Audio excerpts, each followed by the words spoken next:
बच्चों, आज 11th biology में मोनिटर जगत के वर्गीकरण और प्रमुख लक्षण का ये दूसरा वीडियो होगा, दूसरा पार्ट है उस चैप्टर का। इसमें आप सीखेंगे जीवाणुओं में लैंगिक जनन कैसे होता है।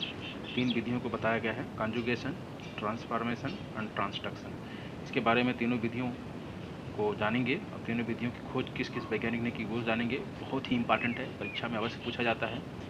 और साधारण जो सबसे ज़्यादा पॉपुलर जनन होता है बैक्टीरिया में वो जानेंगे, बाइनरी फिशन, द्विविभाजन। फिगर के माध्यम से ये पोस्टर देख रहे हैं, बाइनरी फिशन। और इसके माध्यम से आप सीखेंगे कि जीवाणुओं का पोषण कैसे होता है।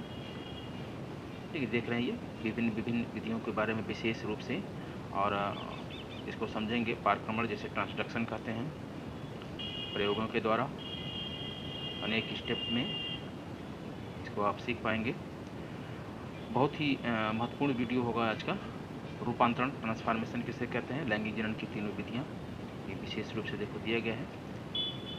ये सब आज आप इस वीडियो में सीखेंगे। वीडियो के लास्ट तक बने रहिए और वीडियो को लाइक अवश्य करिए, शेयर करिए और सब्सक्राइब करिए, ताकि नया वीडियो आप तक तुरंत इसका नोटिफिकेशन पहुंच जाए। जनन, कौन कौन से जनन, कायिक जनन या वर्धी जनन, ये आप इसमें जान पाएंगे। वर्गीकरण क्या होता है ये सीखेंगे। जीवाणु में श्वसन प्रक्रिया कैसे है, वेरी इंपॉर्टेंट ये। और जीवाणु में पोषण, तो बहुत ही इंपॉर्टेंट ये वीडियो होगा।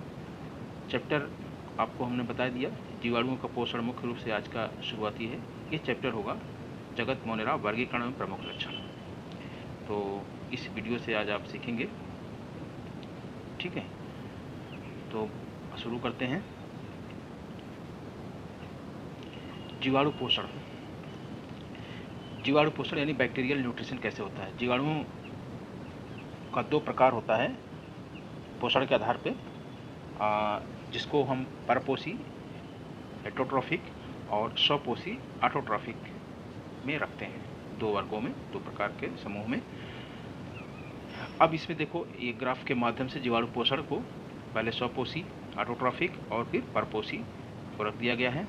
यहाँ पर आप देख सकते हैं, ये स्वपोषी और ये परपोषी। स्वपोषी में देखिए ये बांटा गया है।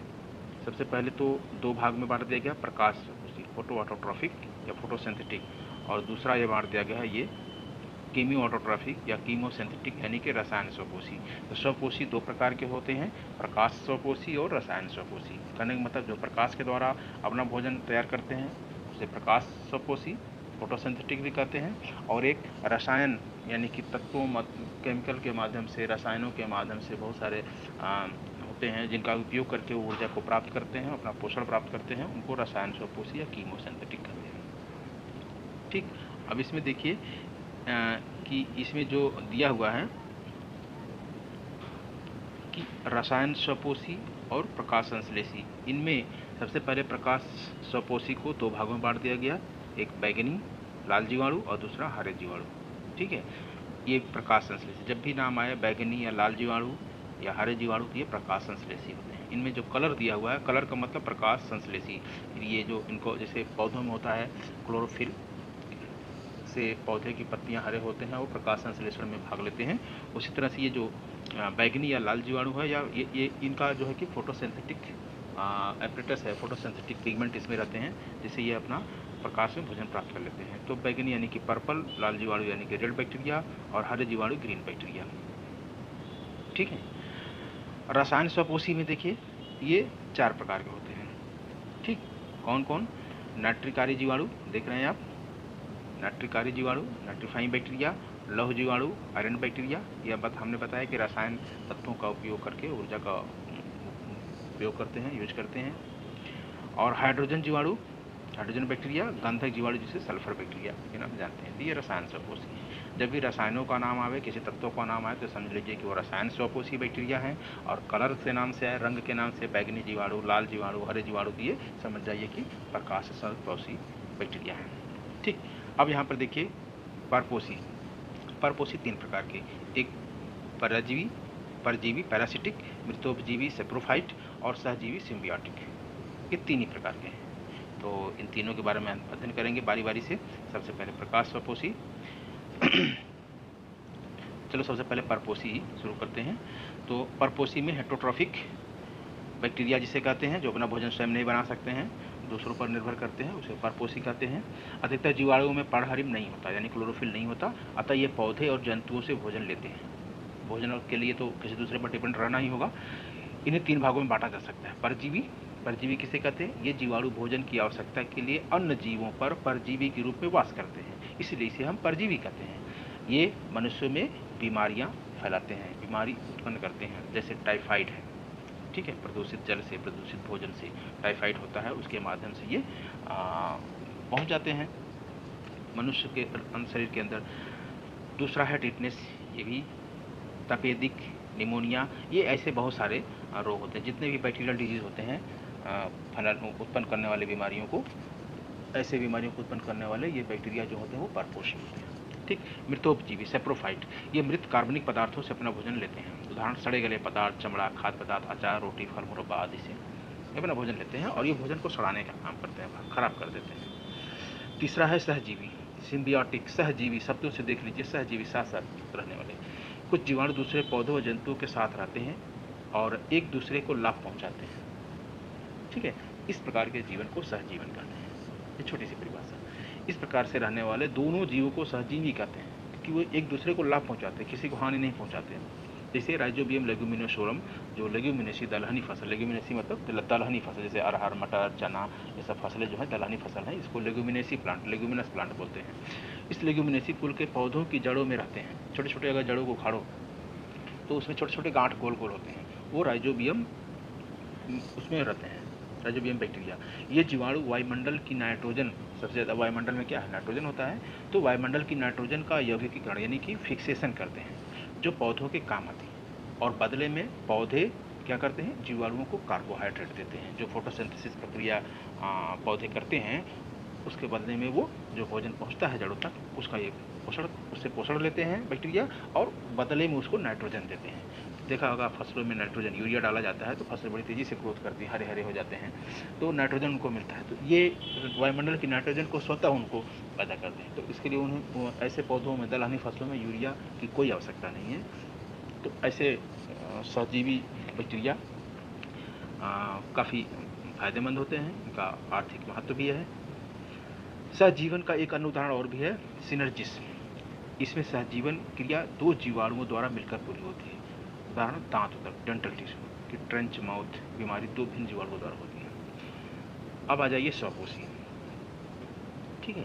स्वपोषी हमने आपको बांटा, इस स्वपोषी जो है कि 2 प्रकार के होते हैं, ठीक, एक प्रकाश संश्लेषी, एक रसायन संश्लेषी। तो कुछ जीवाणु स्वपोषित भी होते हैं क्योंकि ये कार्बन डाइऑक्साइड एवं अकार्बनिक पदार्थों से अपना भोजन स्वयं बना लेते हैं। ये निम्नलिखित 2 प्रकार के होते हैं। नंबर 1 प्रकाश संश्लेषी या प्रकाश स्वपोषित जीवाणु। ऐसे जीवाणुओं में पर्णहरिम से मिलते जुलते वर्णक पिगमेंट होते हैं। बैगनी तथा लाल जीवाणुओं में बैक्टीरियोपर्प्यूरिन, ये इम्पॉर्टेंट है। इनमें जो पौधों में जो क्लोरोफिल होता है, क्लोरोप्लास्ट होता है, यानी क्लोरोफिल पिगमेंट होता है। क्लोरोप्लास्ट तो क्या है, वो सेल ऑर्गेनेल्स है, उसमें क्लोरोफिल पिगमेंट भरा रहता है। तो जो बैगनी या लाल जीवाणु है उनमें कौन सा पिगमेंट होता है, बैक्टीरियोपर्प्यूरिन इंपॉर्टेंट है। बैगनी और लाल जीवाणु बैक्टीरियोपर्प्यूरिन और बैक्टीरियोक्लोरोफिल होते हैं, इंपॉर्टेंट, याद रहना चाहिए। इनमें फोटोसिंथेटिक पिगमेंट क्या होता है, बैक्टीरियोपर्प्यूरिन और बैक्टीरियोक्लोरोफिल, ठीक, जिससे ये प्रकाश संश्लेषण करते हैं। उदाहरण क्रोमेटियम जीवाणु है जो कि प्रकाश संश्लेषी जीवाणु है। हरे जीवाणुओं में क्लोरोबियम क्लोरोफिल, हरे में क्या होता है, क्लोरोबियम क्लोरोफिल या बैक्टीरियोविरिडिन, ठीक, ये याद रहना चाहिए। पूछा जाता है एक नंबर में, हरे जीवाणुओं में फोटोसिंथेटिक पिगमेंट का क्या नाम है, तो आपका जवाब होगा हरे जीवाणुओं में फोटोसिंथेटिक पिगमेंट क्लोरोबियम क्लोरोफिल, या इसको बैक्टीरियोविरिडिन के नाम से भी जाना जाता है, ये होते हैं। जबकि लाल बैगनी में क्या होता है, बैक्टीरियोपर्प्यूरिन और बैक्टीरियोक्लोरोफिल, ठीक। बैक्टीरियोक्लोरोफिल से कंफ्यूज मत होना, बैक्टीरियोक्लोरोफिल ये लाल बैगनी और लाल में होता है। हरे जीवाणुओं में बैक्टीरियोक्लोरोफिल नहीं होता, हरे जीवाणुओं में क्लोरोबियम क्लोरोफिल होता है। बैक्टीरियोक्लोरोफिल अलग है और क्लोरोबियम क्लोरोफिल अलग है। क्लोरोबियम क्लोरोफिल को ही बैक्टीरियोविरिडिन कहते हैं, ठीक है। जिससे ये प्रकाश संश्लेषण करते हैं, जैसे क्लोरोबियम और क्लोरोबैक्टीरियम। इन जीवाणुओं में हाइड्रोजन दाता जल न होकर के अन्य पदार्थ होता है। ठीक है, याद रहे कि हाइड्रोजन दाता जो है वो जल से नहीं होता निकलता है, बल्कि क्या होता है दूसरा पदार्थ होता है। उदाहरण जैसे गंधक, सल्फर जिसे कहते हैं गंधक यौगिक, अल्कोहल, कार्बनिक अम्ल आदि। और इस क्रिया में ऑक्सीजन का विमोचन नहीं होता, ऑक्सीजन यानी रिलीज नहीं होता। इस प्रकार के प्रकाश संश्लेषण को अनऑक्सीजनित कहते हैं, यानी कि बिना ऑक्सीजन की उपस्थिति में ये प्रकाश संश्लेषण की क्रिया करते हैं बैक्टीरिया। रिएक्शन के माध्यम से देख लीजिए, CO2 H2SO4 ये गंधक है, सल्फर, ठीक है, और लाइट उपस्थिति में, चूंकि प्रकाश की उपस्थिति में इनका प्रकाश संश्लेषण होता है, बैक्टीरिया क्लोरोफिल पिगमेंट हो गया, क्या बना लिए carbohydrate C6H12O6 plus sulphur and water बन गया, या दूसरा कंपाउंड बनेगा ऑक्सीडाइज कंपाउंड कोई दूसरा बन जाएगा। ठीक है, दूसरा जो स्वपोषी बैक्टीरिया का प्रकार है वो है रसायन स्वपोषित या रसायन संश्लेषी जीवाणु, कीमो ऑटोट्रॉफिक या कीमोसिंथेटिक बैक्टीरिया। ये जीवाणु कुछ अकार्बनिक पदार्थों का ऑक्सीकरण करते हैं, जिसके फलस्वरूप निकली ऊर्जा का उपयोग भोजन के निर्माण में करते हैं। इनमें प्रमुख जीवाणु निम्नलिखित हैं। कौन कौन है? नाइट्रिकारी जीवाणु, ये इंपॉर्टेंट है। नाइट्रिकारी नाइट्रीफाइंग बैक्टीरिया, ये दो प्रकार के होते हैं, एक नाइट्रोसोमोनास और नाइट्रोसोकाकस, याद रहना चाहिए। नाइट्रोसोमोनास और नाइट्रोसोकाकस क्या कौन सा जीवाणु है? नाइट्रीफाइंग बैक्टीरिया है, यानी नाइट्रिकारी जीवाणु है। ठीक, जीवाणु अमोनिया को नाइट्राइट में बदलते हैं। किसे बदलते हैं? अमोनिया को नाइट्राइट में, याद रहना चाहिए, अमोनिया को नाइट्राइट में बदलते हैं। और नाइट्रोबैक्टर एक फ्री बैक्टीरिया होता है, ये जीवाणु नाइट्राइट को नाइट्राइट में बदल देते हैं। ठीक है, इंपॉर्टेंट है ये। नाइट्रोसोमोनास और नाइट्रोसोकाकस जीवाणु का काम क्या है? अमोनिया को नाइट्राइट में बदलना, और जब नाइट्राइट मिल जाता है, नाइट्राइट बन जाता है, तब इस नाइट्राइट को एक दूसरा बैक्टीरिया है नाइट्रोबैक्टर, ये फ्री बैक्टीरिया होता है। फ्री मतलब कि किसी से बंधा नहीं रहता, स्वतंत्र रूप से। तो इस नाइट्राइट बैक्टीरिया को नाइट्रोबैक्टर जो बैक्टीरिया है, यह क्या करता है? इसको कन्वर्ट कर देता है नाइट्राइट में, यानी नाइट्राइट को नाइट्रेट में बदलने वाला बैक्टीरिया क्या है? नाइट्रोबैक्टर। ठीक, याद रहना चाहिए, इंपॉर्टेंट है। रिएक्शन के माध्यम से भी देखो दिखाया गया है, अमोनिया 2NH3 + 3O2 ऑक्सीजन की उपस्थिति में नाइट्रोसोमोनास है नाइट्रोसोकाकस बैक्टीरिया नाइट्राइट में बदल गया, 2NO2 नाइट्राइट आयन में बदल गया। उसके बाद हाइड्रोजन की से संयोग करने के बाद ये वाटर बन गया और एनर्जी रिलीज हो गया।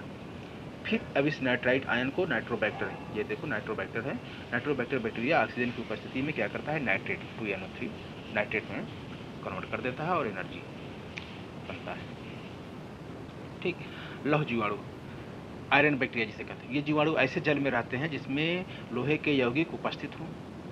ठीक, ये फेरस यौगिकों को फेरिक यौगिक में बदलते हैं। किसमें? फेरस यौगिकों को फेरिक में बदल देते हैं। इसका उदाहरण है लैप्टोथ्रिक्स ऑर्की। ठीक, रिएक्शन में देख लीजिए, 4FeCO3 ferrous carbonate plus oxygen और प्लस H2O 6H2O उपस्थिति में लेप्टोथ्रिक्स ऑर्की बैक्टीरिया ये जो होता है कि फेरिक हाइड्रोक्साइड में कन्वर्ट कर देता है। 4FeOH का होल थ्राइस और प्लस 4CO2, 4 कार्बन डाइऑक्साइड के अणु बनते हैं और एनर्जी रिलीज होती है।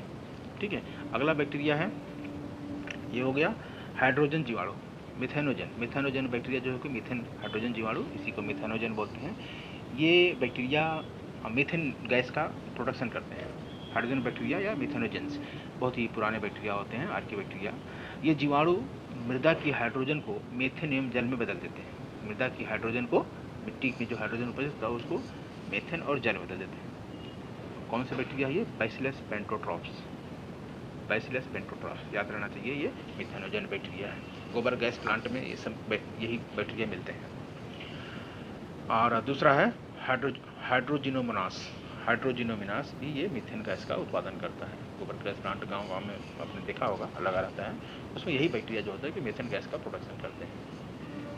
ठीक है, रिएक्शन में देख लीजिए, 4H2 4 मालिक्यूल हाइड्रोजन है और 1 मालिक्यूल CO2, हाइड्रोजिनोमनास बैक्टीरिया क्या बना दिया? मीथेन, CH4 मीथेन, और 2 मालिक्यूल वाटर का और एनर्जी रिलीज किया। यही एनर्जी वो उपयोग करते हैं। ठीक है, मेथेन जिसे स्वैम्प गैस के भी नाम से जाना जाता है, हमने बताया, इसको स्वैम्प गैस भी कहते हैं मेथेन को। अनाक्सी वातावरण एनारोबिक कंडीशन में पृथ्वी, दलदल, जहाँ मिट्टी ज़्यादा दलदली होती है, और यहाँ तक कि कुछ प्राणियों की आत्में भी बनती हैं। ठीक है, ऐसी जगहों पर मीथेन गैस बनती रहती है इन बैक्टीरिया की उपस्थिति में। गंधक जीवाणु, सल्फर बैक्टीरिया। सल्फर बैक्टीरिया क्या है? ये जीवाणु हाइड्रोजन सल्फाइड को जल व गंधक में बदल देते हैं। गंधक कोशिका द्रव्य में संग्रहित होती जाती है। उदाहरण बेगियाटोवा एवं थायोबैसिलस। बेगियाटोवा एवं थायोबैसिलस ये दो बैक्टीरिया गंधक जीवाणु के होते हैं। और इसका एग्जाम्पल देख लीजिए, hydrogen sulphide 2 molecule oxygen, Thiobacillus bacteria की उपस्थिति में, ठीक है, 2 सल्फर बन गया, 2 मालिक्यूल वाटर का और एनर्जी रिलीज हुआ। ठीक। अब जीवाणुओं में श्वसन, रेस्पिरेशन इन बैक्टीरिया। श्वसन के आधार पर जीवाणुओं को लिखित 4 श्रेणियों में बांटा गया है। पहला है अविकल्पी, थोड़ा सा इसको ध्यान से समझिएगा तो समझ जाएंगे। शब्दों पर ध्यान दीजिएगा, अविकल्पी ऑक्सी, अविकल्पी अनाक्सी, और एक ये विकल्पी ऑक्सी और विकल्पी, यानी कि ये दो जो हैं ये विकल्पी हैं और ये दो हैं अविकल्पी हैं। ठीक, देख रहे हैं ना इसको, ये दोनों पहला दूसरा ये अविकल्पी है और तीसरा चौथा क्या है, ये विकल्पी है। विकल्पी, विकल्प जानते हैं ना, विकल्प जिसे कहते हैं इसका कोई विकल्प होगा। जैसे मान लीजिए कि किसी ने व्रत रखा है, उसको फल नहीं मिल रहा है कोई फ्रूट खाने के लिए उस दिन, तो कहा जाएगा कि भाई फ्रूट की जगह कोई दूसरा विकल्प व्यवस्था कर लीजिए, तो उसको दूध दही वगैरह व्यवस्था हो जाती है। ठीक है, तो ये विकल्पी होते हैं, यानी कि अगर ऑक्सीजन मिल गया तो उसके सहारे वो अपना शोषण कर लेंगे, नहीं मिला तो बिना ऑक्सीजन के भी रह जाएंगे। विकल्पी जो होते हैं वो उनके पास विकल्प होता है, ऑक्सीजन के भी जिंदा रहेंगे, बिना ऑक्सीजन के भी जिंदा रहेंगे। लेकिन जो अविकल्पी होता है नहीं, वो सिर्फ अगर अविकल्पी ऑक्सी है तो वो ऑक्सीजन की उपस्थिति में जिंदा रहेगा, नहीं तो नहीं। तो अविकल्पी के पास कोई ऑक्सीजन, सिर्फ तुम यानी कि ऑक्सीजन, सिर्फ वही ऑक्सीजन ही चाहिए, नहीं तो नहीं। तो अब इसको बारी बारी से समझ लीजिए। अब देखिए, अविकल्पी ऑक्सी, इन जीवाणुओं में ऑक्सी शोषण होता है। कैसा शोषण होता है? ऑक्सी शोषण। ऑक्सी शोषण मतलब जिसमें ऑक्सीजन की उपस्थिति में शोषण होता है, यानी कि ऑक्सीजन की उपस्थिति में होने वाले शोषण को ऑक्सी शोषण कहते हैं। और ऐसे जीवाणुओं को अविकल्पी जीवाणु कहते हैं और इस प्रक्रिया को अविकल्पी ऑक्सी कहते हैं। अतः इनकी वृद्धि हेतु ऑक्सीजन आवश्यक है। ऐसे जीवाणुओं में जिनमें ऑक्सीजन की उपस्थिति में शोषण होता है, इनके वृद्धि के लिए, सक्सेस लाइफ के लिए ऑक्सीजन की उपस्थिति आवश्यक है। ऑक्सीजन की अनुपस्थिति में ये मर जाते हैं। जैसे उदाहरण इसका है बैसिलस सेप्टिलस। बैसिलस सेप्टिलस जो जीवाणु है बिना ऑक्सीजन के जिंदा नहीं रहेगा। अविकल्पी अनाक्सी, ऑब्लिगेट एनारोब्स इसको कहते हैं। ये जीवाणु अनाक्सी शोषण करते हैं। अविकल्पी अनाक्सी यानी ये अनाक्सी शोषण करते हैं और ऑक्सीजन की उपस्थिति में इनकी मृत्यु हो जाती है। अनाक्सी में ये जिंदा रहेंगे, बिना ऑक्सीजन के जिंदा रहेंगे, लेकिन ऑक्सीजन मिलते ही इनकी मृत्यु हो जाती है, डेथ हो जाती है। जैसे क्लास्ट्रीडियम बाटुलिनम। ठीक है, देख रहे हैं ना, क्लास्ट्रीडियम बाटुलिनम। क्लास्ट्रीडियम बाटुलिनम ऐसा बैक्टीरिया है जो भोजन को सड़ाने का काम करता है। अगर भोजन पूरी तरह से चारों तरफ से पैक है तो भोजन इसमें पनप जाएंगे ऐसे जीवाणु और भोजन को सड़ा देंगे। ठीक है, तो फूड पॉइजनिंग इसी बैक्टीरिया से होता है। फूड पॉइजनिंग आपने सुना होगा, तो इसी बैक्टीरिया से होता है। तो भोजन को ऐसी जगह पर रखना चाहिए, किचन ऐसा जगह होना चाहिए जहाँ पर कि प्रॉपर वेंटिलेशन हो, प्रॉपर एयर वेंटिलेशन होना चाहिए। हवा, शुद्ध हवा, ताज़ी हवा किचन में जाते रहना चाहिए। भोजन को ढकना तो चाहिए ताकि मक्खियाँ वगैरह न पड़ें, लेकिन उसको ऐसे जालीदार से होना चाहिए, थोड़ा सा खुला होना चाहिए ताकि हवा उसमें प्रॉपर जाता रहे और ऐसे बैक्टीरिया उसमें ग्रोथ ना कर पाएँ। अगर कोई है तो ऑक्सीजन उपस्थित, हवा, शुद्ध हवा पाते ही उसकी डेथ हो जाए। ठीक। तीसरा देखिए, अब विकल्पी, कौन सा बैक्टीरिया?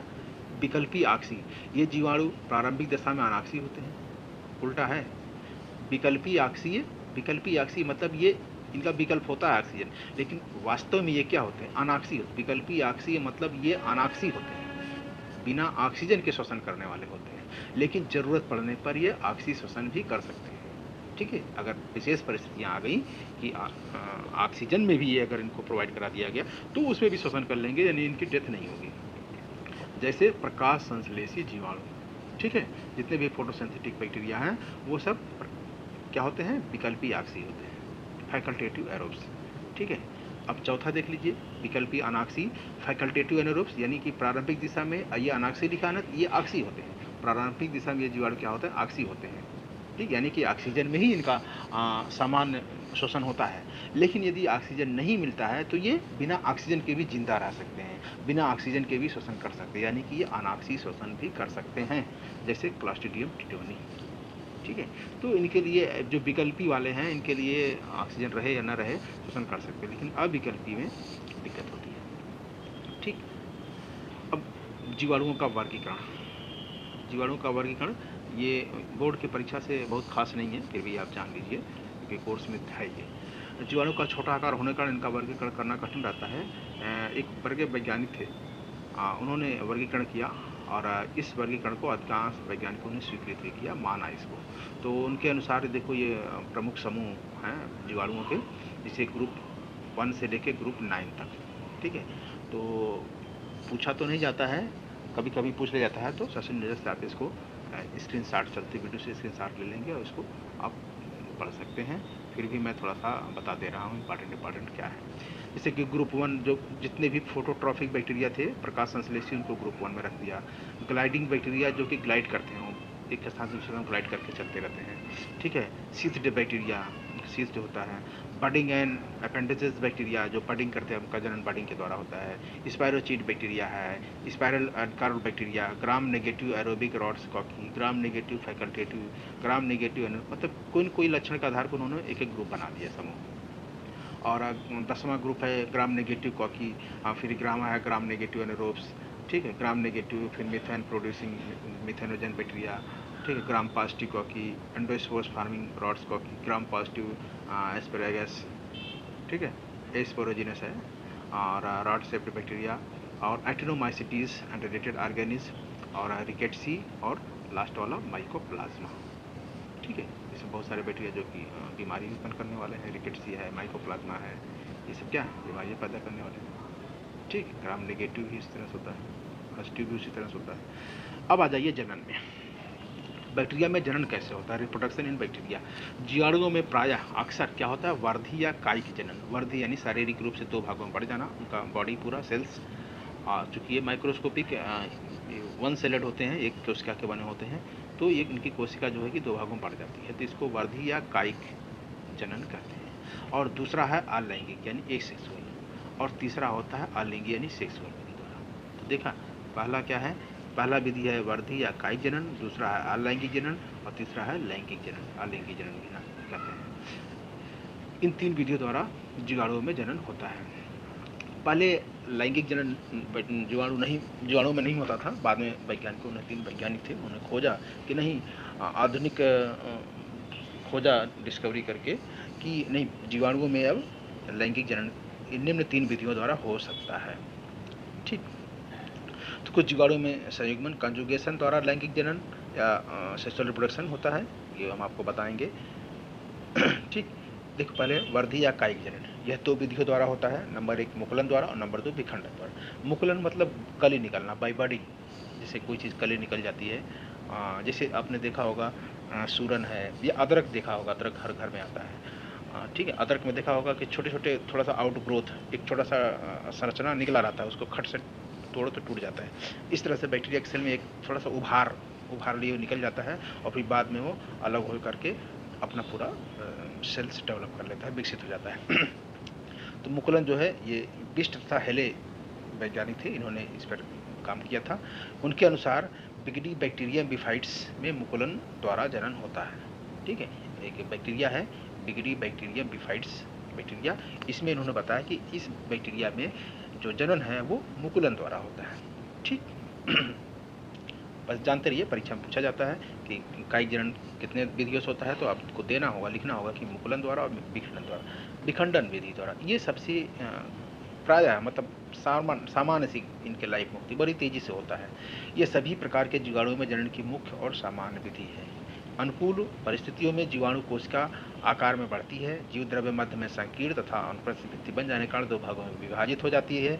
यह 2 भाग अलग अलग होकर के कोशिकाओं का निर्माण कर लेते हैं। कोशिका आकार में बढ़ती है, फिर इसमें जनन शुरू हो जाता है। यदि विखंडन के लिए उचित परिस्थितियाँ हो तो जीवाणु कोशिका प्रति 20 मिनट बाद विभाजित हो जाती है, बड़ी तेजी से। हर 20 मिनट, अगर अनुकूल स्थिति है, परिस्थिति है, तो हर 20 मिनट बाद जो नई कोशिका बनी है वो भी नई 20 मिनट बाद फिर से विभाजित हो जाएगी। इतना तेज इनमें ग्रोथ होता है।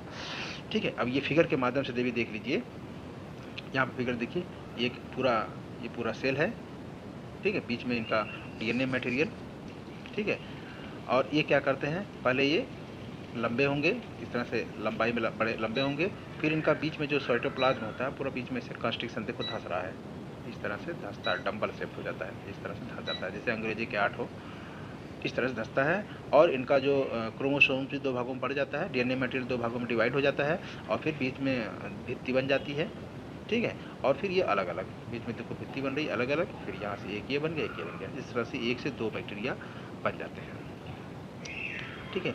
कोशिका बड़ी तेज़ी से विभाजित होती है, हमने बताया कि 20 मिनट में नई कोशिका विभाजित हो जाती है, ठीक। यहाँ पर इन्होंने दिया हुआ है, इसको कोई अलग छोड़िए। अब दूसरा विधि है अलैंगिक या अलिंगी जनन। अलैंगिक जनन या अलिंगी जनन, ए सेक्सुअल रिप्रोडक्शन, यह निम्नलिखित 3 विधियों द्वारा होता है, समझ रहे हैं ना, 3 विधियाँ हैं। एक है अंतः बीजाणुओं द्वारा बाई एंडोस्पोर, वास्तव में ये बाई एंडोस्पोर, एंडोस्पोर ये जनन की विधि नहीं है, लेकिन दे दिया है। और ये अंतः बीजाणु जो है, हमें भी आपको समझाते हैं, अंतः बीजाणु यानी कि एंडोस्पोर एक ऐसी इनके अंदर क्षमता है, ये प्रतिकूल परिस्थितियों में अपने आप को जीवित रखते हैं, और जैसे ही अनुकूल स्थिति आती है ये उसमें से फिर से डेवलप होकर के अपना नॉर्मल लाइफ व्यतीत करते हैं, ठीक है। तो ये प्रतिकूल परिस्थितियों में अपने जीवन को बचाने की एक कला है, एक क्षमता है। जनन की विधि इसको कहना थोड़ा सा संदेह होता है, ठीक, फिर भी पढ़ लीजिए। अंतः बीजाणु जिसे एंडोस्पोर, शब्दों से ध्यान, अंतः बीजाणु यानी अंतः बीजाणु वह बीजाणु जो कि कोशिका के अंदर अंतः बनता है, ठीक, एक बीजोर स्पोर बन जाता है। ये विशेष रूप से बैसिलस और क्लॉस्ट्रीडियम जीनस के सभी जीवाणुओं में पाए जाते हैं एंडोस्पोर। इन जीवाणुओं को प्रत्येक कोशिका में केवल एक अंतः बीजाणु उत्पन्न होता है। अंतः बीजाणु जीवाणुओं के मध्य भाग में अथवा एक किनारे के पास स्थित रहता है। प्रतिकूल परिस्थितियों में जीवाणु का जीव द्रव्य संकुचित होकर आकार में कुछ गोल हो जाता है तथा इसके चारों ओर एक कड़ी प्रतिरोधक भित्ति का निर्माण होता है। अंतः बीजाणु निर्माण के प्रारंभ में डीएनए द्विगुणन द्वारा एक लंबा अक्षीय केंद्रिकाप बनता है। दोनों गुणसूत्र पृथक होकर कोशिका के भिन्न भिन्न स्थानों पर चले जाते हैं, ठीक।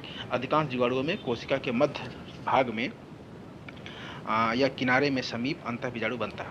कोशिका के अधिकांश आरएनए तथा कुछ प्रोटीन्स अंतः बीजाणु बनाने वाले डीएनए के चारों ओर एकत्रित होने लगते हैं, कोर बनाते हैं। अंतः बीजाणु का जीवित भाग होता है कोर में टाइपोक्लिनिक अम्ल तथा कैल्शियम आयन होते हैं जो इसे तापरोधी, अधिक टेम्परेचर है तो उससे बचाते हैं, सुरक्षा करते हैं। कोर के चारों ओर अंतः बीजाणु एक सेप्टम बन जाता है जिसमें कोशिका झिल्ली होती है, वो बन जाता है। फिर अन्य परतों के निर्माण से अंतः बीजाणु बन जाता है। ये देख रहे हैं, ये फिगर के माध्यम से देखिए अंतः बीजाणु, ये पूरा ये जितना रचना दिया हुआ ये अंतः बीजाणु में संरचना बनता है। ये पूरा क्या है, एक बीजाणु, एक जीवाणु है, क्या है ये, एक बैक्टीरिया है, जीवाणु है। इसका जो साइटोप्लाज्म है बीच में संकुचित होकर के देखो गोल हो गया है, ये देख रहे हैं ना, बीच में संकुचित होकर के गोल हो गया है। कई लेयर बन जाते हैं इसमें, देखो स्पोर कोट है, एक जो स्पोरियम है, कार्टेक्स है, सेलवाल है, सेलवाल प्लाज्मा मेम्ब्रेन, ये सब कई लेयर बन जाते हैं। और डाइपोक्लिनिक अम्ल के माध्यम से और कैल्शियम आयन के माध्यम से अधिक टेम्परेचर का प्रभाव इस पर नहीं पड़ता, उसमें ये जीवित रहते हैं, जिंदा रहते हैं। जैसे अनुकूल परिस्थिति आती है, मॉइस्चर, नमी मिलता है इनको, ठीक है, अवशोषित करते हैं नमी को, और फिर ये फट जाता है, जीवाणु कोशिका फट जाती है, ये एंडोस्पोर बाहर निकलते हैं और फिर नया अपना जीवन व्यतीत करते हैं नॉर्मल, ठीक। यह अंतः बीजाणु वृत्ताकार, दीर्घवृत्ताकार या अर्धवृत्ताकार भी हो सकता है, आकार कुछ भी हो सकते हैं। इनकी रचना जीवाणु कोशिका से भी जटिल होती है। इनके सबसे बाहरी की भित्ति पतली और कोमल होती है, इस भित्ति को बाह्यचोल एक्टोस्पोरियम कहते हैं। इसके अंदर की ओर एक या अधिक से अधिक परतों का बना होता है, इसे बीजाणुचोल कहते हैं, ठीक है। ये आपको अगर आगे एग्जाम में एंडोस्पोर तो आपको इस तरह से लिखना होगा कि इनके बाहरी भित्ति को बाह्यचोल कहते हैं, ठीक है, अंदर वाले को बीजाणुचोल स्पोर कोट कहते हैं। बीजाणुचोल के अंदर बहुत सी छल्लेदार परतें होती हैं जिन्हें वल्कुट कार्टेक्स कहते हैं। वल्कुट कार्टेक्स जो है कैल्शियम टाइपिकोलिनिक अम्ल या पेप्टाइडोग्लाइकेन कैल्शियम डाइपोक्लिनिक के कारण से मिश्रण से बनी होती है। यह मिश्रण केवल जीवाणुओं में पाया जाता है, कहीं और नहीं पाया जाता। कौन सा मिश्रण, कैल्शियम डाइपोक्लिनिक अम्ल पेप्टाइडोग्लाइकेन। कार्टेक्स के अंदर की ओर कोशिका भित्ति या होती है जिसके अंदर जीवद्रव्य कला होती है। जीवद्रव्य कला के अंदर अंतर्द्रव्य एंडोप्लाज्म, राइबोसोम, डीएनए आदि उपस्थित रहते हैं, जिसे कोर कहते हैं।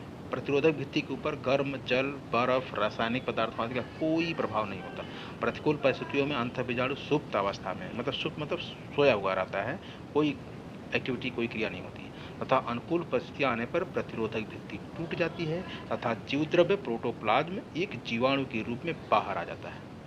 ठीक है, वही चीज़ें मैंने जो आपको बताया कि यह बीजाणु जो जीवाणु बनाने को अलैंगिक जनन कहा जाता है। यद्यपि अंतः बीजाणु के द्वारा नया जीवाणु बनाने को अलैंगिक जनन कहा जाता है, परंतु वास्तव में यह एक ऐसी अवस्था है जिसके द्वारा जीवाणु प्रतिकूल परिस्थिति में अपने जीवन की रक्षा करता है, अतः इसे जनन प्रक्रिया कहना संदेहात्मक है। ये हमने आपको बताया। ठीक है, एक वैज्ञानिक हैं डुबॉस और एक हैं सार्ल्स और उनके सहयोगियों ने अंतः बीजाणु से नया जीवाणु बनाने को क्या बोला, गुणन के बिना जनन, यानी कि रिप्रोडक्शन विदाउट मल्टीप्लिकेशन। ठीक है, बिना जनन, बिना मल्टीप्लिकेशन, जनन उसे कहता है जब 1 से 2 बने, उसकी संख्या बढ़े तब वो जनन होता है। अब क्या है, जीवाणु कोशिका पूरी थी, गर्मी या ज़्यादा टेम्परेचर हुआ, प्रतिकूल परिस्थिति हुई तो वो उसका प्रोटोप्लाज्म पूरा गोल होकर संकुचित हो गया और अनुकूल स्थिति आने पर फिर से वो नया विकसित हो गया, बाहर आ गया, तो वही जीवाणु फिर बाहर आ गया, उसका जीव द्रव्य। तो ये जनन थोड़ी हो, जनन मतलब 1 से 2 पैदा हो, फिर 2 से 4 हों, मतलब 1 से 2 हों या हजारों हों, ये इस तरह से जनन होता है। इसीलिए ये संदेहात्मक है जनन की प्रक्रिया। तो इसीलिए डुबॉस ने कहा कि ये गुणन के बिना जनन है, रिप्रोडक्शन विदाउट मल्टीप्लिकेशन का। इस प्रकार के जो जीवाणु होते हैं या जो बीजाणु होते हैं वो विशेष रूप से वर्धी चक्र या बीजाणु जनन चक्र में सक्षम होते हैं। ये फिगर के माध्यम देख सकते हैं, ये देखो ये वेजिटेटिव साइकिल। ठीक है, ये बैक्टीरिया है, लंबा हुआ, बीच में बट गया, 2 भागों में बट रहा है। यहाँ पे देख रहे हो बीच में भित्ति बन गई और 1 से 2 बन गए। ठीक, 1 से 2 बन गए।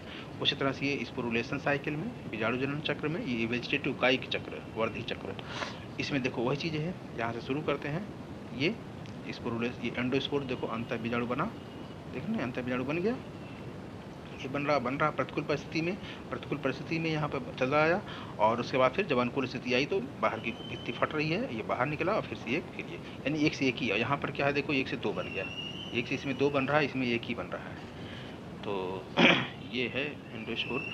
अब जो इसमें दूसरा था कोनिडिया द्वारा जनन।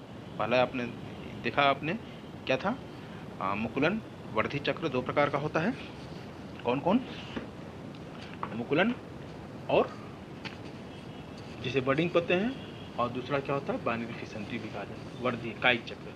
अलैंगिक जनन 3 प्रकार से होते हैं। पहला आपने देख लिया अंतः बीजाणु द्वारा, दूसरा है कोनिडिया द्वारा। ये कोनिडिया देखिए ना, ये कोनिडिया बन रहे हैं, देख सकते, ये कोनिडिया, बीच में जो लास्ट में टिप पर कोनिडिया, यहाँ पर देखिए ये कोनिडिया। ठीक, कुछ तंतुमय मतलब फिलामेंटस जैसे धागे जैसे होते हैं। कुछ तंतुमय जीवाणुओं, उदाहरण इसका है स्ट्रेप्टोमाइसिस तथा माइक्रोमोनोस्पर्मा, ये फिलामेंटस बैक्टीरिया होते हैं। इनमें कुछ बीजाणु स्पोर लाइक रचनाएं श्रृंखला में बनती हैं जिन्हें कोनिडिया कहते हैं। प्रत्येक कोनिडिया एक नए जीवाणु को जन्म देती हैं। अंतः बीजाणु के विपरीत कोनिडिया द्वारा जीवाणुओं की संख्या में वृद्धि होती है, यानी कि इससे अनेक जीवाणु बनते हैं। ठीक है, तीसरा है विधि अलैंगिक जनन का चल बीजाणु द्वारा, बाई जू स्पोर, यानी जो मोटाइल होते हैं, एक स्थान से दूसरे स्थान पर आ जा सकते हैं। कभी कभी जीवाणु कोशिका कुछ गतिशील बीजाणु, गतिशील मतलब मोटाइल, एक स्थान से दूसरे स्थान पर जाने वाले बीजाणु बनाते हैं, जिन्हें चल बीजाणु जू स्पोर कहते हैं, जो नई कोशिकाओं को जन्म देते हैं। यह विधि बहुत कम देखी जाती है, जैसे राइजोबियम में। चल बीजाणु किसमें होता है, राइजोबियम बैक्टीरिया में। ठीक, अब आ जाइए लैंगिक जनन, ये बहुत इंपॉर्टेंट है। ठीक, लैंगिक जनन, सेक्सुअल रिप्रोडक्शन, थोड़ा सा जान लीजिए कि पहले जो ये विचारधारा थी कि जीवाणुओं में लैंगिक जनन नहीं होता, लेकिन लेडरबर्ग एवं टैटम नामक 2 वैज्ञानिक थे, इन्होंने सिद्ध किया अपनी खोज के द्वारा कि जीवाणुओं में भी लैंगिक जनन हो सकता है। कौन, किसने खोजा था, लेडरबर्ग एवं टैटम ने ये बताया कि जीवाणुओं में भी लैंगिक जनन होता है, और इस खोज के लिए उन्हें नोबेल पुरस्कार भी मिला था। जीवाणुओं में लैंगिक जनन की खोज के लिए नोबेल पुरस्कार मिला था। ठीक, वर्तमान विचारधारा के अनुसार इन्हीं की खोज के बाद जीवाणुओं में लैंगिक जनन जो है 3 प्रकार से सिद्ध किया जा सकता है। पहला है रूपांतरण, जिसे ट्रांसफॉर्मेशन कहते हैं, इसको फ्रेडरिक ग्रिफ्थ ने खोजा था, याद रहना चाहिए, वेरी वेरी मोस्ट इम्पॉर्टेंट। पूछा जाता है एक नंबर के ऑब्जेक्टिव क्वेश्चन में, या टिप्पणी कमेंट करने के लिए पूछा जाता है। ठीक है, तो ट्रांसफॉर्मेशन यानी कि हिंदी में रूपांतरण कहते हैं, इसको खोजा था एफ ग्रिफ्थ, फ्रेडरिक ग्रिफ्थ नामक वैज्ञानिक थे, इसने खोजा था। पारक्रमण को किसने खोजा था, जिसे ट्रांसडक्शन कहते हैं, इसको जिंडर एवं लैडरबर्ग ने खोजा था। जिंडर एवं लैडरबर्ग ने ट्रांसडक्शन की खोज किया, ट्रांसडक्शन विधि की खोज किया। और तीसरा है संयुग्मन, कॉन्जुगेशन, इसको लैडरबर्ग ने खोजा था। ये लैडरबर्ग जो है, यही लैडरबर्ग जिसने बताया था, इन्हीं ने ही कंजुगेशन की खोज की थी। ठीक है, तो चलिए बारी बारी से सबके बारे में बताते हैं। पहला रूपांतरण, ट्रांसफॉर्मेशन। यदि किसी, देखो विधि को पहले समझ लीजिए, उसके बाद फिर हम आपको बताते हैं। यदि किसी जीवाणु का उसी जाति के दूसरे स्टेन के मृत जीवाणु के साथ उचित पोषण माध्यम में संवर्धन किया जाए तो नए उत्पन्न जीवाणु की आनुवांशिक संरचना रूपांतरित हो जाती है। इसे ही रूपांतरण, ट्रांसफॉर्मेशन कहते हैं। ठीक, इसकी खोज हमने बता दिया कि फ्रेडरिक ग्रिफ्थ महोदय ने खोजा था। किसमें खोजा था, न्यूमोकाकस जीवाणु में। ठीक है, अब इन्होंने बताया कि कैसे होता है ये प्रयोग।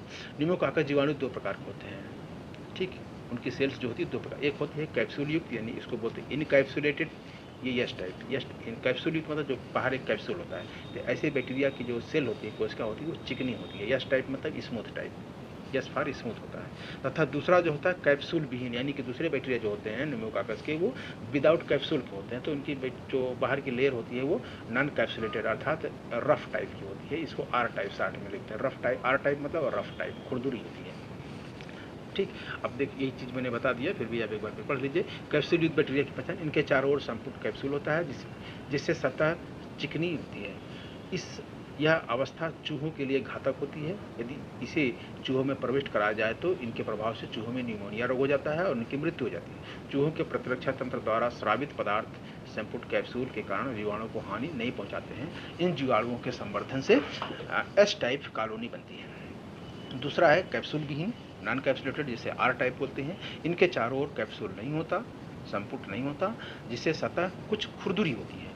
इन जीवाणुओं का चूहों पर कोई रोगजनक प्रभाव नहीं होता, अतः ये कोई हानि नहीं पहुंचाते। इनके संवर्धन से आर टाइप बैक्टीरिया की कॉलोनी बनती है। ठीक, इन्होंने क्या किया, देखिए जो ग्रिफ्थ महोदय ने, उन्होंने बैक्टीरिया के 4 समूह बनाए। 4 समूह बनाए। कौन कौन समूह बनाए, देखिए पहला, दूसरा, तीसरा, ये बनाया इन्होंने। एक समूह है, दूसरा समूह है, ये तीसरा समूह, और चौथा समूह ये है। ठीक, पहले समूह में इन्होंने क्या किया कि heat killed smooth pneumococcus bacteria with capsule. उन्होंने क्या किया कि हीट किल्ड स्मूथ, जो एस टाइप के बैक्टीरिया थे, उसको हीट मतलब उष्मा, अधिक टेम्परेचर उष्मा दे करके उसको मार दिया। ठीक, जो कैप्सुलेटेड थे मार दिया।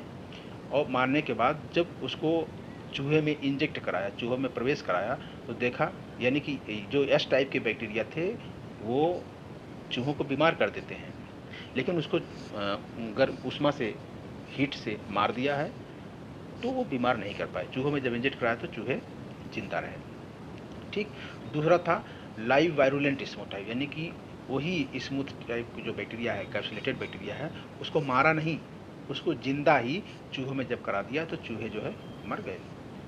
ठीक, निमोनिया बैक्टीरिया से, निमोनिया से।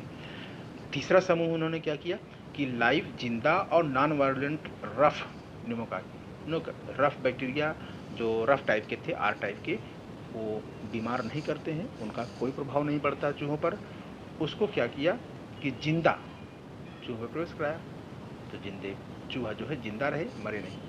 ठीक है, यानी कि रफ टाइप बैक्टीरिया प्रवेश कराने से चूहे जिंदा रहते हैं और स्मूथ टाइप बैक्टीरिया को प्रवेश कराने से चूहे मर जाते हैं। और यदि स्मूथ टाइप को मार करके, स्मूथ टाइप बैक्टीरिया को टेम्परेचर में, हाई टेम्परेचर में उसको मार दिया जाए और तब प्रवेश कराया जाए, तब चूहे नहीं मरेंगे। ठीक, समझ में आ गया। चौथा टाइप में देखिए, चौथे टाइप में क्या इन्होंने किया कि heat killed smooth pneumococcus bacteria, जो हीट किल्ड किया था स्मूथ टाइप बैक्टीरिया, जो फर्स्ट टाइप का था। ठीक है, इसको ले लिया फर्स्ट समूह में, इसी को तो इंजेक्ट कराया था, इससे चूहे नहीं मरे थे, याद रहना चाहिए। फर्स्ट टाइप जो था स्मूथ टाइप बैक्टीरिया, जब अधिक टेम्परेचर हीट किल्ड कर दिया तो उसको प्रवेश कराने से चूहे नहीं मरे। और दूसरा ये जो है कि तीसरा लाइव नॉन वायरुलेंट रफ का जो नॉन कैप्सुलेटेड है, उसको भी चूहे में जब प्रवेश कराया था चूहे नहीं मरे थे। यानी कि पहले और तीसरे में आपने देखा, देख रहे नहीं है, पहला और तीसरा देख रहे, पहला में चूहे नहीं मर रहे हैं, ठीक, और दूसरे में चूहे नहीं मर रहे हैं। अब इन्होंने क्या किया, इन्हीं पहला और तीसरे को मिक्स कर दिया, प्लस दोनों को मिला दिया, ठीक है। यही है चौथा समूह। चौथे समूह में पहले समूह को बैक्टीरिया को, दूसरे समूह बैक्टीरिया को आपस में मिक्स कर दिया, और मिक्स करके इनको क्या किया कि चूहे में प्रवेश करा दिया, इंजेक्ट कर दिया इंजेक्शन के थ्रू, और देखा कि चूहे मर गए। उन्होंने कहा करें ये ऐसा कैसे हो गया कि जब हम अलग अलग इसको हम इंजेक्ट करा रहे हैं, चूहे तो जिंदा हैं, नहीं मर रहे हैं, और फिर इस तरह से जब हम कर रहे हैं तो चूहे मर जा रहे हैं। तो इन्होंने देखा, रिजल्ट इसका निकाला कि जो यस टाइप बैक्टीरिया था जिसको हमने हीट किल्ड किया था, उसके जो कुछ ऐसे पदार्थ थे, डीएनए पदार्थ थे, जो कि रूपांतरित हो गए। एक जिंदा आर टाइप का बैक्टीरिया था, उसमें वो रूपांतरित होकर के उसको वायरुलेंट बना देते हैं, यानी कि उसको बीमार कर देते हैं। वो उसमें भी वायरुलेंट टाइप कैरेक्टर्स आ जाते हैं और निमोनिया को रोग उत्पन्न करने की क्षमता आ जाती है, ठीक है। यही है पूरा इनका ग्रिफ्थ का पहला प्रयोग। उन्होंने कई प्रयोग किया था, ये मैंने बता दिया, वही चीज़ें लिखा है, फिर भी मैं समझा दे रहा हूँ। फ्रेडरिक ग्रिफ्थ ने चूहों के 4 समूह बनाए थे, ये देखा हमने बता दिया। निमोकाकस जीवाणु उन्होंने इंजेक्ट किए। प्रथम समूह में तापमृत हीट किल्ड जीवाणु प्रवेश कराया, चूहों में इसका कोई प्रभाव नहीं रहा और वे जीवित रहे। दूसरे समूह में उन्होंने एस टाइप बैक्टीरिया जीवाणु प्रवेश कराए, ठीक है, और इनके प्रभाव से चूहे निमोनिया से ग्रसित होकर मर गए। तीसरे समूह में आर टाइप जीवाणुओं को प्रवेश कराया और चूहों को कोई हानि नहीं, वो जीवित रहे। चौथे समूह में आर टाइप बैक्टीरिया जीवाणु, जीवित जीवाणु, और यस टाइप तापमृत हीट किल्ड बैक्टीरिया को, दोनों को मिलाकर जब एंट्री कराया, इंजेक्ट कराया, तो देखा कि चूहों में निमोनिया हो गया और उनकी मृत्यु हो गई। ये आश्चर्यजनक रूप से मृत चूहों में एस टाइप जीवित जीवाणु भी उपस्थित थे। तो इन प्रयोगों से निष्कर्ष निकाला गया कि आर टाइप के जीवाणु जो जीवित थे, मृत यस टाइप जीवाणुओं की उपस्थिति में यस टाइप में रूपांतरित हो गए, ठीक है। जो जीवाणु थे आर टाइप के जिंदा थे, जो मृत वाले यस टाइप के थे, उसकी उपस्थिति में ये भी क्या हुए, वे भी वायरुलेंट हो गए, ये भी जो है कि खतरनाक हो गए, निमोनिया रोग उत्पन्न करने वाले हो गए। और उनमें कुछ उसका डीएनए इसमें ट्रांसफर हो गया, ठीक है, ट्रांसफार्म्ड हो गया, उसमें रूपांतरित हो, कन्वर्ट हो गए, और यह परिवर्तन आनुवंशिक था, यानी कि डीएनए के थ्रू था। कहा जाता है ना, संगत का असर पड़ता है, तो यही देखो, संगत का असर जो सीधा साधा था, नुकसान नहीं पहुंचाता था, एक खतरनाक बैक्टीरिया के संपर्क में आने पे वो भी खतरनाक हो गया, ठीक। यानी कि दूसरा प्रयोग भी उन्होंने किया। इस प्रयोग में निमोकाकस जीवाणु की उस जाति वैरायटी को वैसे ये कि प्रयोग काफ़ी है, लेकिन जान जाइए। इन्होंने क्या किया कि निमोकाकस जीवाणु की उस जाति को स्ट्रेप्टोमाइसिन द्वारा नष्ट होते हैं। स्ट्रेप्टोमाइसिन प्रतिरोधक डीएनए निकालकर स्ट्रेप्टोमाइसिन के द्वारा नष्ट होने वाले जीवाणु के साथ संवर्धन माध्यम में रखा जाता है, जिससे स्ट्रेप्टोमाइसिन से नष्ट न होने का लक्षण इन जीवाणुओं में भी उत्पन्न हो जाता है। इसे रूपांतरण कहते हैं। इस प्रयोग को उन्होंने कई चरणों में भी किया, जिससे निमोकाकस की कुछ तरणु कोशिकाओं को एल्ब्यूमिन सीरम के शोरबे में एक परखनली में रखकर संवर्धित किया जाता है। इस परखनली को 37 डिग्री सेल्सियस तापक्रम पर 3 घंटे रखकर जीवाणु विकसित किए जाते हैं। फिर परखनली को 20 मिनट तक 25 डिग्री सेल्सियस तापक्रम पर रखकर ठंडा कर लिया जाता है। इससे कोशिकाओं का विभाजन वहीं रुक जाता है। परखनली को फिर से 37 डिग्री पर गर्म किया जाता है। इससे सभी कोशिकाएं फिर से एक साथ विभाजित होने लगती हैं। स्ट्रेप्टोमाइसिन से न मरने वाले जीवाणुओं से अलग की गई डीएनए संवर्धन परखनली में डाल दी जाती है, जिससे यह डीएनए कुछ जीवाणु के साथ प्रतिक्रिया करती है। अब परखनली को फिर से 37 डिग्री पर 5 मिनट के लिए रखकर जीवाणु विकसित कर लेते हैं। इसे स्ट्रेप्टोमाइसिन से न मरने वाले जीवाणु की डीएनए शेष जीवाणु के साथ प्रतिक्रिया करती है। अब परखनली में डीऑक्सीराइबोज न्यूक्लियेज एंजाइम डालकर परखनली को हिला देते हैं, जिससे वह कोशिकाएं नष्ट हो जाती हैं जो परखनली से बाहर है। परखनली को फिर से 37 डिग्री सेल्सियस पर विकसित कर उसको 45 मिनट के लिए इंक्यूबेशन में रख देते हैं। जीवाणु में नया लक्षण उत्पन्न होता है। ये जीवाणु प्रारंभ में धीमी गति से विभाजित होते हैं, परंतु बाद में बड़ी तेजी से विभाजित होते हैं। इन जीवाणुओं को यदि स्ट्रेप्टोमाइसिन वाले परखनली में रखा जाए तो कुछ जीवाणुओं की मृत्यु हो जाती है, परंतु कुछ जीवाणु जीवित रहते हैं। अब ये जो जीवाणु बचे हैं वो पूरी तरह से रूपांतरित हो गए, ठीक। तो इससे भी सिद्ध हो गया। ये देखो, ये परखनलियों के द्वारा इन्होंने ये प्रयोग किया है, ठीक है। तो इसको आप समझ सकते हैं। दूसरा है पारक्रमण ट्रांसडक्शन, जिसको कि जिंडर एवं लीडरबर्ग ने खोजा था, याद रहना चाहिए, पूछा जाता है। तो इसको चलो पढ़ते हैं, जिंडर एवं लीडरबर्ग में कैसे क्या होता है। इस विधि में एक जीवाणु के गुण जीवाणु भोजी या बैक्टीरियोफेज विषाणु, पहले तो ये समझ लीजिए कि जीवाणु भोजी या बैक्टीरियोफेज है क्या। एक मिनट, जीवाणु भोजी या बैक्टीरियोफेज है क्या। बैक्टीरियोफेज विषाणु, इसको क्लियर कर लीजिए। बैक्टीरियोफेज विषाणु वह विषाणु, ये वायरस ही होता है। बैक्टीरियोफेज क्या है, वायरस है। यानी कि ऐसे वायरसों को हम बैक्टीरियोफेज कहते हैं जो अपना भोजन बैक्टीरिया को बनाते हैं। यानी कि बैक्टीरिया का भक्षण करने वाले वायरस बैक्टीरियोफेज कहलाते हैं। यानी कि ये जो वायरस होते हैं वो बैक्टीरिया की सरफेस पर पाए जाते हैं, बैक्टीरिया की कोशिका के सतह पर पाए जाते हैं, उसका भक्षण करते हैं। तो सीधे सीधे बैक्टीरिया को भोजन बनाने वाले, बैक्टीरिया का भक्षण करने वाले वायरस बैक्टीरियोफेज कहलाते हैं। इसी को जीवाणु भोजी, देखो सब हिंदी में देख लो, जीवाणु भोजी, जीवाणु का भोजन करने वाले वायरस जो होते हैं वो जीवाणु भोजी कहलाते हैं। ठीक, बैक्टीरियोफेज के डीएनए द्वारा दूसरे जीवाणु में स्थानांतरित होते रहते हैं, क्योंकि जीवाणु भोजी जीवाणु के ऊपर रहने वाला एक प्रकार का विषाणु में डीएनए होता है। अतः यह मान लिया गया है कि ये गुण डीएनए के द्वारा ये स्थानांतरित होते हैं। पारक्रमण निम्न दो प्रकार का होता है। पहला होता है प्रतिबंधित, देखो दो प्रकार के, प्रतिबंधित रिस्ट्रिक्टेड ट्रांसडक्शन, दूसरा होता है सामान्य पारक्रमण यानी जनरल ट्रांसडक्शन। प्रतिबंधित पारक्रमण किसे कहते हैं? प्रतिबंधित पारक्रमण में एक विशेष जीवाणु भोजी विषाणु जीवाणु के कुछ जीन से ही, याद रहे कौन सा, कुछ जीन से ही स्थानांतरित करता है, जबकि सामान्य पारक्रमण में जीवाणु भोजी विषाणु जीवाणु की कोई भी जीन्स स्थानांतरित कर सकती है। ठीक है, ये फिगर के माध्यम से समझ लीजिए। देखिए बहुत ध्यान समझिएगा। जैसे देखिए ये है, ये पूरा क्या है, ये एक बैक्टीरिया है। ठीक, क्या है, एक बैक्टीरिया है, देख रहे हैं ये लंबा सा एक, ये बैक्टीरिया हो गया। इसका देख रहे हैं ये एक डीएनए मटेरियल है जो धागे जैसा उलझा हुआ है, ये क्या है, बैक्टीरियल क्रोमोसोम जिसे डीएनए मटेरियल बनते हैं। ठीक, एक कैप्सूल जैसा लंबा सा दिख रहा है, ये बैक्टीरिया की सेल कोशिका है। इसके ऊपर देख रहे हैं ये खूंटे जैसे दिख रहा है, ये वायरल है, वायरस, देख रहे हैं ये वायरस, ये पूरा वायरस है, लंबा से पूरा लंबा वायरस है। ऊपर इसका हेड होता है, नीचे वाला टेल होता है, हेड और टेल, और हेड में ही वायरल डीएनए होता है। वायरस में याद रहे, वायरस में या तो डीएनए होगा या तो आरएनए होगा। कभी भी डीएनए और वायरस, डीएनए और आरएनए दोनों एक साथ नहीं होते हैं, या तो डीएनए होगा या तो आरएनए होगा। तो ये वायरल डीएनए जो होता है वो हेड में रहता है। ठीक है, सबसे पहले क्या करेगा, फर्स्ट स्टेप में किसी जीवाणु के कोशिका के सतह पर आके चिपक जाएगा। ठीक, दूसरे स्टेप में देखिए, दूसरे स्टेप में क्या होगा कि यह इंजेक्शन, जैसे इंजेक्शन लगाते हैं ना, डॉक्टर लोग इंजेक्शन लगाते हैं, अपने सिरिंज में भरते हैं, उसको पीछे से दाबते हैं और इंजेक्शन आपकी नसों में, आपके शरीर में चला जाता है। उसी तरह से ये हेड में जो इसका डीएनए है वह कंस्ट्रिक्ट करके या इसको दाब देता है और चला जाता है उसका डीएनए मटेरियल कोशिका के अंदर। किसके कोशिका के अंदर? जीवाणु कोशिका के अंदर चला जाता है। ठीक, देख रहे हैं ये खाली हो गया, देख रहे हैं इसका हेड देखिए ये पूरा खाली हो गया। वो पहले स्टेप में देखिए उसमें डीएनए दिख रहा है, लेकिन दूसरे स्टेप में डीएनए नहीं खाली हो गया, वो सीधे इंजेक्ट कर दिया बैक्टीरिया कोश सेल में। ठीक है, अब खाली डीएनए ही अंदर आता है, अब पूरी कोशिका ये फिर बाहर हो जाती है, कोशिका फिर बाहर चली गई, डीएनए उसका दबा आ गया, जिससे डॉक्टर लोग इंजेक्शन लगा दिए, फिर सिरिंज को फेंक दिया। उसी तरह से इसमें भी होता है। अब ये देखो, ये देख रहे हैं कि क्या ये है वायरल डीएनए, वायरस का डीएनए है, और ये क्या है, ये बैक्टीरिया का डीएनए है। ठीक, अगली स्टेप में क्या होता है, थर्ड स्टेप में यह वायरल डीएनए अपना फिर चमत्कार दिखाना शुरू करता है, ये दबंगई दिखाता है, घर में घुस गया।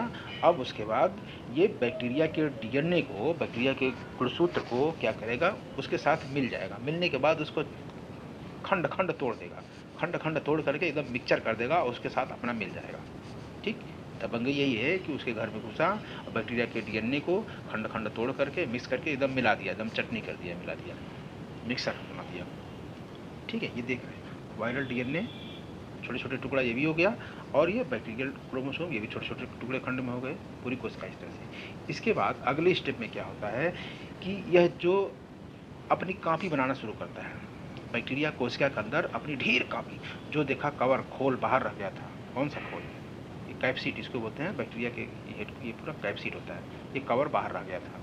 अब वहाँ पे क्या करता है, चौथे स्टेप में, ठीक है, चौथे स्टेप में बैक्टीरिया कोशिका के अंदर अपनी ढेर सारी कॉपी बनाने लगता है, फटाफट फटाफट बहुत सारी कॉपी बनाने लगता है।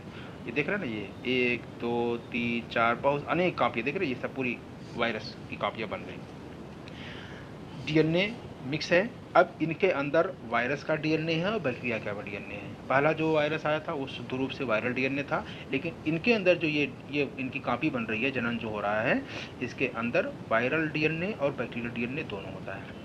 ठीक, अब इसके बाद क्या होगा कि अगले स्टेप में जब बहुत ज़्यादा कॉपी बन जाएगी, जैसे गुब्बारे में हवा भरते रहो, एक समय ऐसा आएगा कि ज़्यादा जब हवा हो जाएगा तो गुब्बारा फट जाएगा, वो बाहर निकल जाएगा। वही हाल होता है इसमें। बहुत सारी ढेर कांपियाँ जब बन जाती है वायरस की, तो ये कोशिका जो होती है जीवाणुओं की कोशिका वो फट जाती है और बहुत सारे ये वायरस बैक्टीरियोफेज वायरस बाहर निकलते हैं। और जब बाहर निकलते हैं तो अगल बगल और सारी जितनी कोशिकाएँ होती हैं बैक्टीरिया की या और भी अन्य कोशिकाएँ होती हैं, फिर उसको इन्फेक्ट करती हैं, संक्रमित करती हैं। और फिर से वो अब जो अंदर उसमें एंट्री करेंगे। देखो ये अंदर एंट्री कर दिया, तो इसमें क्या होगा, इसमें वायरल डीएनए और बैक्टीरियल डीएनए दोनों है, ठीक है, नया होस्ट है ये वायरल और बैक्टीरियल। इसके बाद इसके साथ फिर वही करेगा, बैक्टीरियल क्रोमोसोम के साथ फिर ये मिक्सर बनाएगा और मिक्सर बनाने के बाद इस तरह से पूरी बहुत सारी अपनी कॉपी करेगा और फिर कॉपी करने के बाद कोशिका फट जाएगी और फिर ढेर सारा बैक्टीरियोफेज नई कोशिकाओं के तलाश में अगल बगल जो है सब इन्फेक्शन।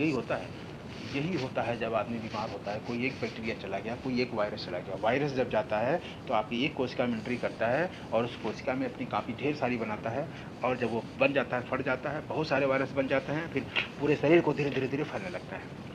ठीक, तो ये ग्रिफ्ट महोदय जेंडर इंटरवन का ट्रांसडक्शन है, ये पारक्रमण। ठीक, तो ये इस तरह से होता है। अब इसका जो स्टेप है देख लीजिए। वैसे मैंने समझा दिया है, लिखा भी है। पारक्रमण निम्न चरणों में होता है। पहला चरण देख लीजिए, जब एक जीवाणुभोजी विषाणु एक जीवाणु पर आक्रमण करता है तो वह अपना डीएनए जीवाणु कोशिका में प्रविष्ट करा देता है। दूसरे स्टेप में जीवाणु का डीएनए टूट जाता है और जीवाणुभोजी विषाणु के डीएनए का जीवाणु कोशिका में ही गुणन होता रहता है। जीवाणु में ही कुछ जीवाणुभोजी विषाणु बन जाते हैं और इस क्रिया में जीवाणु के डीएनए का एक भाग जीवाणुभोजी विषाणु के डीएनए से संयुक्त हो जाता है, जैसे मैंने बताया आपको। तीसरे स्टेप में देखिए, जीवाणु की कोशिका भित्ति के नष्ट होने, निलयन होने, लिसिस मतलब टूटना, और बहुत से नए जीवाणुभोजी विषाणु बाहर आ जाते हैं। इन सब में जीवाणु का डीएनए भी होता है। चौथा में जीवाणु के डीएनए को साथ में लिए जीवाणुभोजी विषाणु दूसरे जीवाणु पर आक्रमण करके उनमें अपना तथा पहले जीवाणु का डीएनए प्रविष्ट करा देते हैं। और पांचवा जो है दाता का डीएनए अब ग्राही जीवाणु के डीएनए का भाग बन जाता है। ठीक है, इसको खोजा था किसने? जिंटर एवं लैडरबर्ग ने, हमने पहले ही बता दिया था। ये पूछा जाता है, ट्रांसफॉर्मेशन या की खोज ग्रिफ्ट ने किया था, ट्रांसडक्शन की खोज किसने किया था? जिंटर एवं लैडरबर्ग ने। शॉर्ट में पूरा नाम है एनडी जेंडर एम एल लैडरबर्ग, लेकिन शॉर्ट में जिंटर एवं लैडरबर्ग याद किए रहेंगे तो भी आप जवाब लिख देंगे और आपको नंबर मिलेगा। ठीक, इन्हीं दोनों ने ये पारक्रमण विधि की खोज की थी। तीसरा विधि है संयुग्मन द्वारा, जो कि पहले वैज्ञानिक थे लैडरबर्ग, जोशुआ लैडरबर्ग पूरा नाम था। संयुग्मन क्या होता है? संयुग्मन कंजुगेशन, संयुग्मन एक साथ, यानी ये तीनों से भिन्न हो। ये भी जनन की विधि है लेकिन तीनों से भिन्न है, इसलिए है कि इसमें दाता और रिसिपेंट ग्राही कोशिका दोनों आसपास आते हैं, दोनों में मिलन होता है, संयुग्मन होता है और इसमें बहुत अधिक मात्रा में डीएनए का ट्रांसफर होता है। ये यही डिफरेंट है। संयुग्मन विभिन्न रूपांतरण तथा पारक्रमण की तरह आनुवांशिक सूचनाओं का एक जीवाणु से दूसरे जीवाणु में स्थानांतरण होता है, परंतु यह प्रक्रिया अन्य बिंदुओं में भिन्न है। इसमें दाता कोशिका तथा ग्राही कोशिका के बीच संपर्क होता है, दोनों आसपास आते हैं। और दूसरा अंतर क्या है? इसमें अधिक मात्रा में डीएनए का स्थानांतरण होता है। संयुग्मन की खोज किसने किया था? लैडरबर्ग। कौन? जोशुआ लैडरबर्ग, जे लैडरबर्ग ने किया था 1946 में। इसी पर तो उन्हें नोबेल पुरस्कार मिला था। उन्होंने ई कोलाई, शॉर्ट में ई कोलाई या इश्रिचिया कोलाई जीवाणु के 2 ऐसे स्ट्रेन लिए जो अलग अलग प्रकार के किन्हीं विशेष पदार्थों का संश्लेषण करने में अक्षम थे। उन्होंने दोनों स्ट्रेन्स के जीवाणुओं का अलग अलग ऐसे पोषण माध्यम में संवर्धन कराने का प्रयास किया जिनमें वे पदार्थ अनुपस्थित थे और जिनका निर्माण करने में जीवाणु भी असमर्थ थे, अतः दोनों स्ट्रेन्स के जीवाणुओं का संवर्धन नहीं हो पाया। इसके बाद दोनों स्ट्रेन्स के जीवाणुओं को मिलाकर जब उन्हीं पोषण माध्यम में संवर्धन कराया गया तो जीवाणु वृद्धि कर गए और उनमें सभी आवश्यक पदार्थों का निर्माण हो गया। ये देख रहे हैं ना, ये एक स्ट्रेन को लिया तो कोई ग्रोथ नहीं हुआ, नो ग्रोथ। दूसरा स्ट्रेन लिया, इसमें भी नो ग्रोथ। लेकिन जब दोनों को ऐसे मिला कर कराते हैं तो सभी ग्रोथ करने लगते हैं और सभी आवश्यक पदार्थ का निर्माण हो जाता है, संश्लेषण यानी निर्माण हो जाता है। उनमें योग्यता आ जाती है, वो क्षमता आ जाती है सभी पदार्थों के संश्लेषण करने की। बाद में लैडरबर्ग और वैज्ञानिकों ने प्रयास से और जानकारी ली गई थी। तो संयुग्मन की क्रिया विधि देख लीजिए थोड़ा सा। वोल्मैन और जैकब्स ने संयुग्मन का विस्तार पूर्वक वर्णन किया है। वो क्या किया है देखिए, जीवाणु कोशिका में विभिन्न प्रकार के प्लाज्मिड्स, हमने शुरुआत में बताया था, प्लाज्मिड वो संरचना है जो एक्स्ट्रा क्रोमोसोमल डीएनए मटेरियल होता है। कुछ जीवाणुओं में जो डीएनए मटेरियल होता है, बीच में सर्कुलर जो डीएनए मटेरियल होता है, उससे अतिरिक्त यानी एक्स्ट्रा क्रोमोसोमल डीएनए मटेरियल को प्लाज्मिड कहते हैं। ठीक है। विभिन्न प्रकार के प्लाज्मिड होते हैं, डीएनए होते हैं, जिनमें कोशिका के अनेक अनावश्यक कार्यों के लिए आनुवंशिक सूचनाएं होती हैं। ई कोलाई जीवाणु की आबादी में F पॉजिटिव, F+ तथा F- 2 प्रकार के जीवाणु होते हैं जो संयुग्मन के लिए सक्षम है। F पॉजिटिव कोशिका में F फर्टिलिटी, F मतलब फर्टिलिटी से है, प्लाज्मिड होता है, जबकि F- में यह नहीं होता। जो F पॉजिटिव है उसमें फर्टाइल होता है, फर्टिलिटी फैक्टर होता है, उसमें फर्टिलिटी प्लाज्मिड होता है। F- में वो प्लाज्मिड होता ही नहीं। F प्लाज्मिड में F पिलाई, सेक्स पिलाई जिसे कहते हैं, जो पिलाई रोम होते हैं, मैंने पिछले वीडियो में बताया है, वो बनाने के लिए आवश्यक प्रोटीन के निर्माण हो तो आवश्यक आनुवंशिक सूचनाएं होती हैं। F पॉजिटिव कोशिका एक F पाइलस या लिंगी पाइलस या संयुग्मन नली बनाता है, जो संयुग्मन के समय F- कोशिका से जुड़ जाता है। इसके बाद F प्लाज्मिड की प्रतिलिपि F पॉजिटिव कोशिका से F- कोशिका में स्थानांतरित हो जाती है। F पॉजिटिव को दाता या नर तथा F- को ग्राही या मादा कहा जाता है। यद्यपि स्थानांतरण प्रक्रिया अधिक स्पष्ट नहीं है, परंतु डीएनए एकल सूत्र के रूप में संयुग्मन नलिका से होकर स्थानांतरित हो जाता है। इसके बाद प्रत्येक कोशिका डीएनए का एक पूरक सूत्र कॉम्प्लीमेंट्री स्ट्रैंड बना लेती है और दोनों कोशिका F पॉजिटिव अर्थात F प्लाज्मिड हो जाती है। ग्राही कोशिका के मूल जीनोम को बहिर्जीनी एक्सोजीनोट तथा दाता कोशिका से स्थानांतरित डीएनए को अंतर्जीनी एंडोजीनस कहते हैं। कहने का मतलब है कि यहाँ पर देखिए फिगर के माध्यम से अब समझाता हूँ मैं आपको।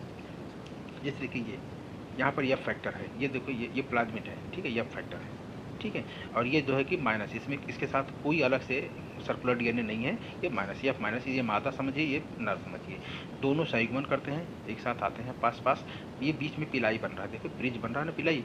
अब ये जो F पॉजिटिव है ये दाता होता है, ये अपने F फैक्टर, देखो ये F फैक्टर को इसी सेक्स पिलाई ब्रिज के माध्यम से दूसरे में ट्रांसफर हो रहा है। तो देख रहे हैं ये यहाँ एक ये F पॉजिटिव प्लाज्मिड है और यहाँ पर ट्रांसफ़र कर दिया ये कापी, तो ये भी F पॉजिटिव हो गया, F पॉजिटिव हो गया, ठीक है, और ये भी F पॉजिटिव हो गया। यानी कि एक नर और मादा मिल करके जो डीएनए का स्थानांतरण किए हैं, उससे होने वाली जो इनकी नई जनरेशन है, संतान है, दोनों नर हो गए, ठीक है। यानी कि नर और मादा मिलने के बाद फिर उनकी संतानें दोनों नर हो गई, ठीक है। जो नेगेटिव था वो भी जब अलग हुआ तो क्या होगा, जो नेगेटिव था वो भी पॉजिटिव हो गया और पॉजिटिव तो था, यानी कि पॉजिटिव नेगेटिव के साथ मिलकर उसको भी अब पॉजिटिव फर्टिलिटी फैक्ट प्लाज्मिड जो है वो डोनेट कर देता है, वो भी जो है कि फर्टाइल हो जाता है या प्लाज्मिड युक्त हो जाता है, ठीक। मादा नर से मिलने के बाद मादा का ही फायदा है कि वो भी यह फर्टाइल युक्त हो जाता है। जीवाणुओं का आर्थिक महत्व ये जो है अगले वीडियो में रहेगा, वीडियो लंबा हो गया है इसलिए ये अगले टॉपिक पे बढ़ाएंगे। यहाँ पर देख ले फिगर के माध्यम से, ये हमने आपको इस वीडियो में बताया ही, ये मिल गया था आपको इसी टॉपिक में। देखो ये किस तरह से एक है, दो में बटा, फिर ये बाद में इससे अलग अलग दो बन गए, ठीक है। ये सेल, ये देखो क्रोमोसोम डीएनए रेप्लिकेशन हो रहा है, दो भागों में बट रहा है, सेग्रीगेशन, फिर ये दोनों कोशिकाएं देखो इसमें अलग हो रही हैं और अलग होने के बाद साइटोकाइनेसिस प्रक्रिया, फिर ये अलग हो गई, ठीक, दो कोशिकाएं बन गए। यहाँ पर देखो वही चीज़ें हमने बता दिया था जो कि आपको पहले ही बता दिया हूँ।